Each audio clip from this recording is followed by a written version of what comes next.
প্রত্যেকের ভালোবাসার পিছনে কিছু না কিছু, কোনো না কোনো স্বার্থ লুকিয়ে থাকে। আপনি যখন বাজারের ব্যাগটা নিয়ে বেরোবেন, ছেলে বলবে, দেখো বাবা, ওই খাবারটা আমি তোমাকে কালকে আনতে বলেছিলাম, আনোনি, আজকে কিন্তু তোমাকে আনতেই হবে। মেয়ে বলবে, বাবা তোমায় তো দুদিন আগেই বলেছি আমার ফেয়ার অ্যান্ড লাভলিটা ফুরিয়ে গেছে, হ্যাঁ আজকে কিন্তু ওটা আনতেই হবে। স্ত্রী বলবে, দেখো এই সব আনাজগুলো ঘরে নেই, শাক সবজি যা যা বলেছি, যা যা লিখে দিয়েছি, একটা যেন কম না হয়, সব বুঝে বুঝে নিয়ে আস। আর ওই কানা বেগুন যেন একদম আনবে না, দেখে দেখে ভালো ভালো সবজি আনবে। সবার কিছু না কিছু চাওয়া পাওয়া থাকবে আপনার কাছে,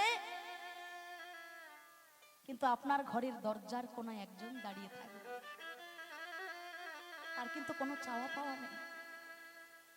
সে শুধু আপনার মুখে চুম্বন করে বলবে, বাবা সাবধানে যাস আর সাবধানে বাড়ি ফিরিস বাবা।